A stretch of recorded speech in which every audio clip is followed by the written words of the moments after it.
स्वागत है आपका आपके अपने ही चैनल बीपी स्मार्ट एजुकेशन के अंदर। हम डिस्कस कर रहे हैं साइंस के अंदर जो प्रीवियस क्वेश्चन पेपर आए हैं उनके बारे में। जो प्री एग्ज़ाम है 2025 में होने वाली एग्ज़ाम है, ये 27 फरवरी 2025 को ये एग्ज़ाम है वो होगी।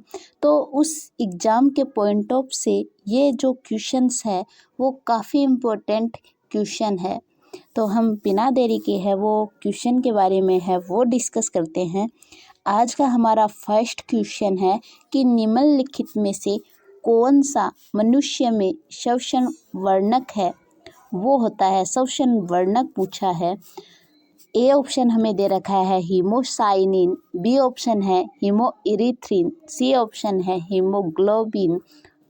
तो जो हमें श्वसन वर्णक है वो हमें पता है कि जो श्वसन वर्णक आ जाएगा हमारे पास मनुष्य के अंदर, ये हो जाएगा हीमोग्लोबिन है।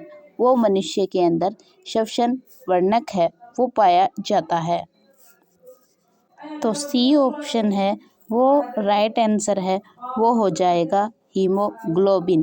दूसरा क्वेश्चन है हमारे पास कि निम्नलिखित में से कौन सी ग्रंथि वृद्धि हार्मोन का स्रावन करती है। जो वृद्धि हार्मोन का जो स्राव करती है तो वो ग्रंथि हो गई पिट्यूटरी ग्लैंड, यानी कि जो वृद्धि हार्मोन का स्रावन करने वाली जो ग्रंथि है वो पिट्यूटरी जो ग्लैंड है वो हो गई। अगला क्वेश्चन है हमारे पास कि प्राकृतिक वर्णवाद नेचुरल सिलेक्शन से विशेष संबंधित है। तो नेचुरल सिलेक्शन से संबंधित है तो वो हो गया चार्ल्स डार्विन ने है वो नेचुरल वाद का जो सिद्धांत है वो दिया। ये जो क्वेश्चन है वो जो रीट एग्जाम के लिए काफ़ी इम्पोर्टेंट क्वेश्चन है वो बनाए गए हैं। इसके बाद हम पहले क्वेश्चन करेंगे और इसके बाद है इसके जो सिलेबस है साइंस से संबंधित, उस सिलेबस के बारे में है वो हम डिस्कस करेंगे। और इस जो सिलेबस है उसके एक एक पॉइंट है वो आप लोगों को है वो करवाया जाएगा। तो आप है वो हमारे चैनल बीपी स्मार्ट एजुकेशन के माध्यम से है वो आप हमसे जुड़े रहें। आज का हमारा अगला क्वेश्चन है कि निम्नलिखित में से कौन सा ऊतक घाव भरने के लिए, अगर हमें घाव भरना पूछा है तो हमें सीधा सा पता है कि एपिथेलियम जो ऊतक है वो घाव भरने के लिए है वो उत्तरदायी होता है। हमारा अगला क्वेश्चन है कि निम्नलिखित में से कौन एक शरीर को गर्म रखने के लिए उत्तरदायी है। ए ऑप्शन है हमारे पास संवेद ग्रंथि, नहीं। बी ऑप्शन है संयोजी ऊतक, ये भी नहीं। सी ऑप्शन हमारे पास है वसामय ऊतक, जो शरीर को गर्म रखने के लिए है वो उत्तरदायी है। तो हमारा जो सी ऑप्शन है वो राइट आंसर हो जाएगा। अगला क्वेश्चन है हमारे पास हेवरसियन तंत्र है वो किस में पाया जाता है। तो ये हमें पता है सीधा सा कि हेवरसियन जो तंत्र है सिस्टम है ये पाया जाता है किसके अंदर है, ये स्तनियों के अंदर पाया जाता है। स्तनी की जो अस्थियां होती है उनके अंदर है ये पाया जाता है। सी ऑप्शन राइट आंसर हो जाएगा।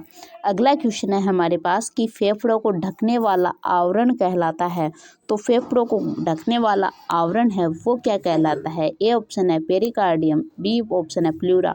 तो जो बी ऑप्शन है वो हमारा राइट आंसर हो जाएगा। जो बी नंबर ऑप्शन प्लूरा है वो फेफड़ों को ढकने वाला आवरण है वो कहलाता है। अगला क्वेश्चन है हमारे पास दांत का शिखर किसका बना होता है। जो दांत का शिखर है वो बना होता है एनामिल, यानी कि एनामिल का है वो बना होता है। दांत का जो ऊपर वाला जो शिखर होता है वो बना होता है एनामिल का। अगला क्वेश्चन है हमारे पास दांत मुख्य रूप से बने होते हैं। तो दांत है वो हमें पता ही है कि जो दांत है वो सबसे जो मुख्य रूप से बने किसके होते हैं, ये बने होते हैं डेंटाइन के है, ये बने होते हैं। बी ऑप्शन इसका राइट आंसर है वो हो जाएगा डेंटाइन के है वो दांत बने हुए होते हैं। अगला क्वेश्चन है हमारे पास अरविंद खुराना को किस क्षेत्र में है वो नोबेल पुरस्कार है वो मिला, तो हमें पता है कि जो अरविंद खुराना थे उनको मिला था चिकित्सा के क्षेत्र के अंदर है वो नोबेल प्राइज से है वो सम्मानित है, वो इन्हें किया गया था।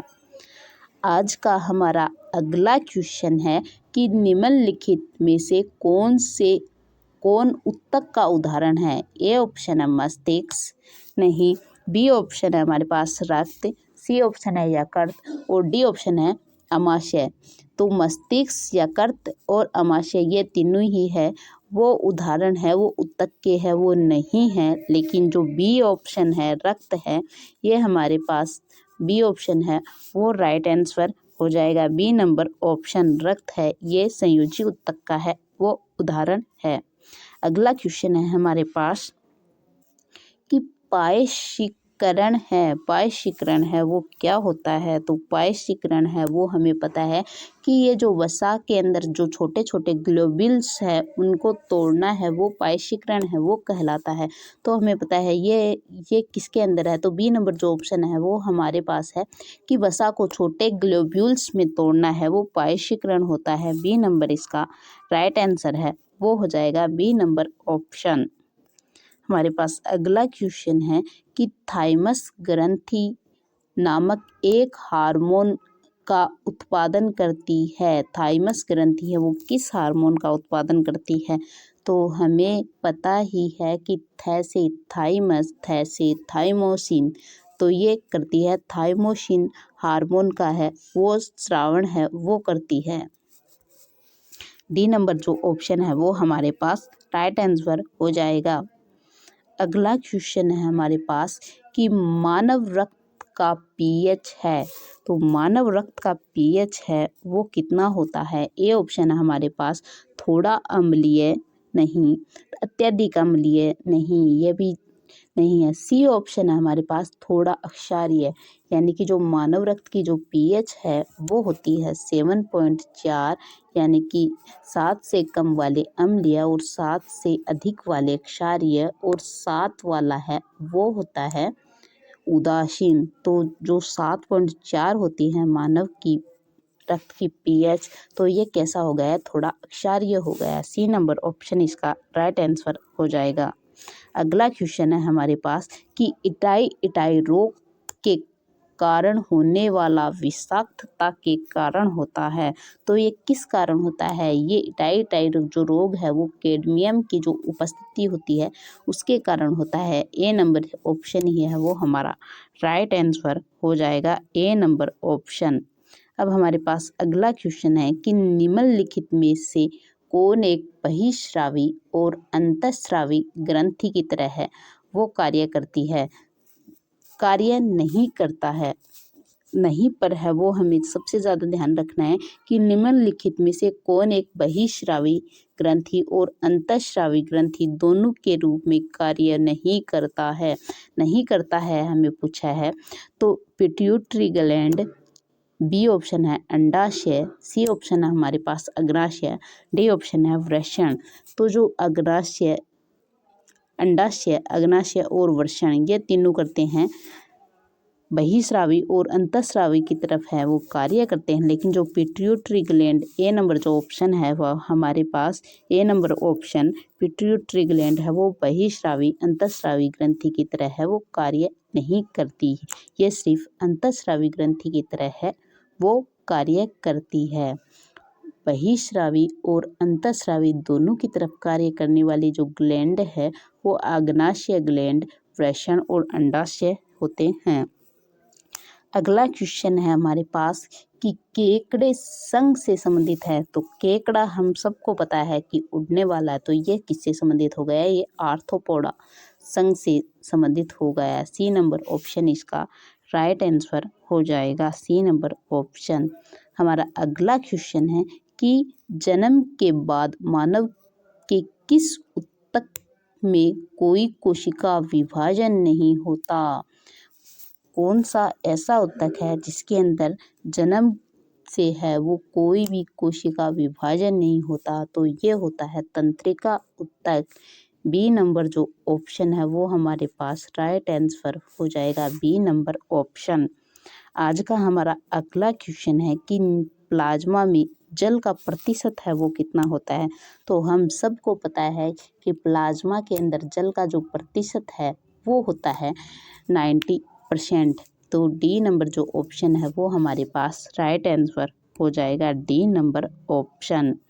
आज का हमारा अंतिम क्वेश्चन है कि आनुवांशिकता के जनक कहे जाते हैं। तो ये सबसे आसान क्वेश्चन कि आनुवांशिकता के अगर जेनेटिक्स के फादर की बात की जाए तो इसका जो फादर है वो कहा जाता है मेंडल को, इसका फादर है वो कहा जाता है। सी नंबर जो ऑप्शन है वो हमारे पास राइट आंसर आ जाएगा। आज है वो हम इतने ही क्वेश्चन करेंगे, आगे की चर्चा है वो हम करने वाले हैं कल। तब तक के लिए धन्यवाद। आप हमारे इस चैनल के माध्यम से है वो हमसे जुड़े रहिए। धन्यवाद। जय हिंद, जय भारत।